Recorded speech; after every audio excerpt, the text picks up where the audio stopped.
A critical analysis of the story Lullaby. Lullaby, written by Leslie Marmon Silko, presents an intensive depiction of consequences having resulted from the encounter between the Anglo-Western world and the world of Native Americans. Historical context of the story. Native Americans became involved in the Vietnam War from 1963 to 1975. Many critics of the war compared the violent mistreatment of Vietnamese civilians to the centuries-long genocide perpetrated against Native Americans by the US government. Native rights groups like the American Indian Movement and Indians of all tribes gained power in the US in the late 1960s, staging protests and publicly demanding civil rights for Native Americans.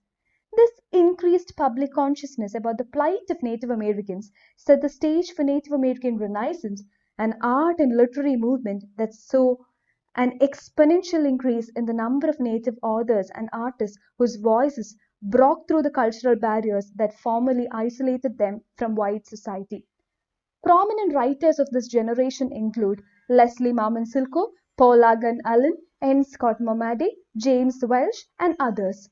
Silko was in fact the first Native American woman ever to publish a novel. Her novel, Ceremony, was the first novel by a Native American woman ever to be published.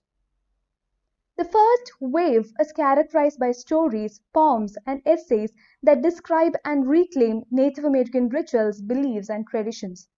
Silko does this in Lullaby by having her main character, Aya, only speak Navajo and by positioning white people as kind but destructive villains. The United States has a long and deeply disturbing history of trying to eradicate indigenous people and their individual tribal cultures. From the mid 1600s to the 1820s, East Coast tribes were continuously pushed westward by white European immigrants and Americans wanting to claim tribal territories for themselves. Under President Andrew Jackson, the Indian Removal Act of 1830 legalized the forcible removal of eastern tribes to land west of the Mississippi River. That led to the formation of a reservation system wherein Native American tribes were confined to specific plots of often undesirable land. Fearing the natives' unfamiliar culture and unchristian beliefs, US government officials sanctioned the removal of Native American culture through boarding schools. From 1860 through the early 1900s, Native American children were removed from their families and placed in educational institutions, first on native reservations and then away from the reservations. Besides reading, writing, and math, these boarding schools focused on teaching Native American children how to live in civilized, that is, white society, and to accept the values and traditions of white culture. They were forced to cut their hair, change their style of dress, give up their religion, and take on new American names. The goal was to destroy every reminder of their birth culture so they could assimilate to white society. The boarding school system fell out of favor in the mid 20th century. Its replacement was the Indian Adoption Project, a federal program that ran from 1958 through 1967 that placed Native American children in white homes. A second program continued the practice through the early 1970s.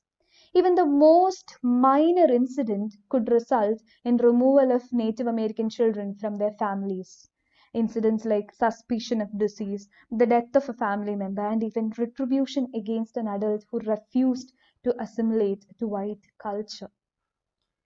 In Lullaby, the main character's children are taken away because their grandmother died of tuberculosis. According to a 1976 report by the Association on American Indian Affairs, up to one-third of Native American children were removed from their families between 1941 and 1967. Of those, 85% were placed in non-native homes or institutions such as boarding schools or foster facilities. Native American parents and families fought back against the family and culture destroying policies, but there was little they could do to regain the custody of their children until 1978 when the Indian Child Welfare Act was passed.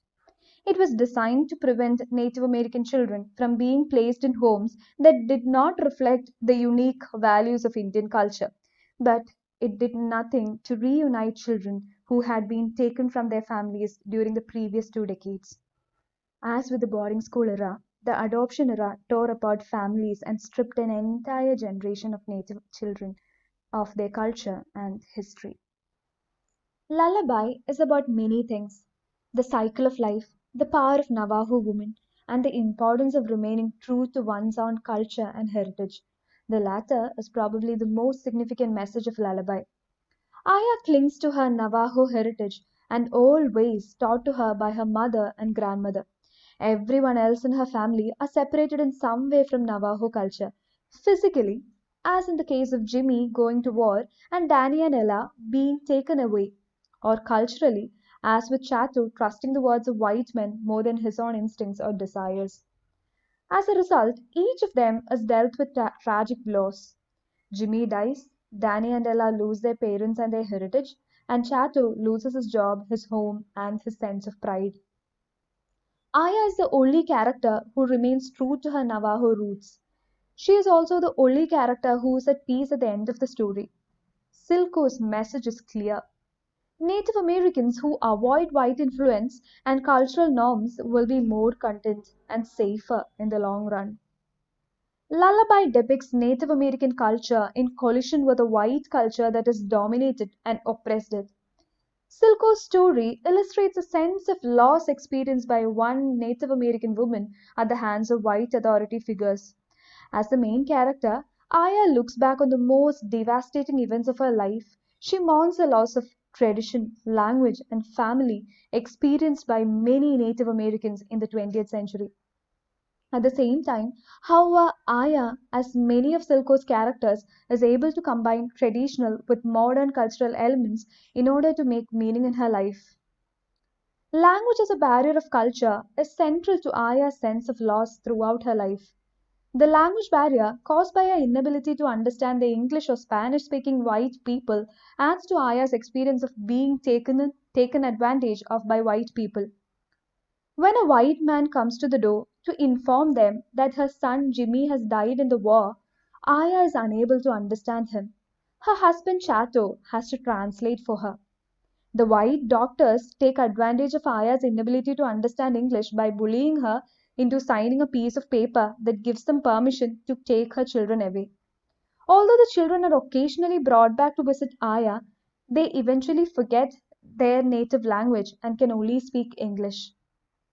The loss of their native language signifies the complete alienation of children from their traditional Native American culture as well as from their family.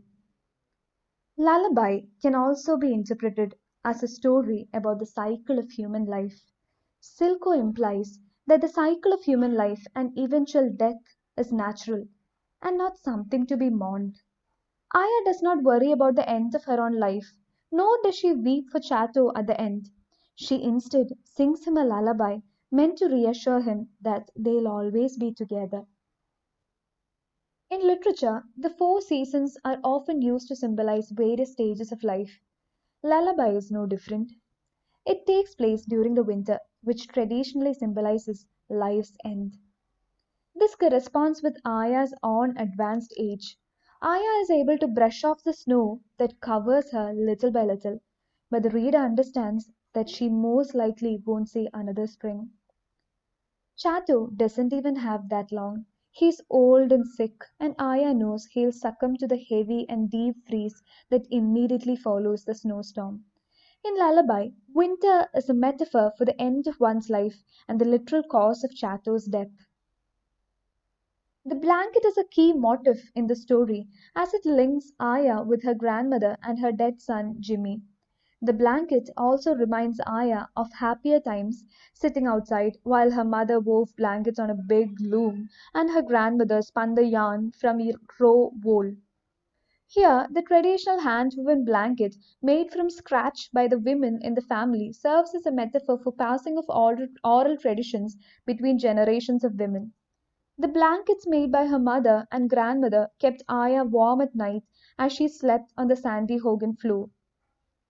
They represent the warmth and protection of her mother's and grandmother's love.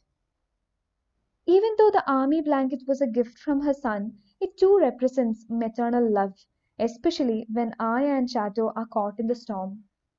When she wraps him in the blanket, she is caring for him. It is associated with both life and death in Aya's story.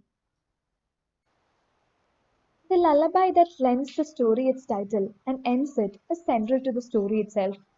The lullaby represents the passing of oral tradition from generation to generation of women in the Native American family. Aya's motherly love for Chatu is best exemplified by the lullaby she sings at the end of the story. The song incorporates Navajo beliefs about the relationship between humans and the natural world.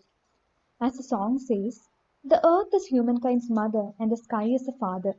Because they and Sister Rainbow and Brother Winds are everywhere, someone should never feel the sadness associated with being apart from family. The song's last lines, "We are together always, there never was a time when this was not so," is meant not only to comfort Chattel, but perhaps also to comfort Aya, who remembers the lullaby while thinking about how much she loved her babies. They remain with her, even if only in her heart. Thank you.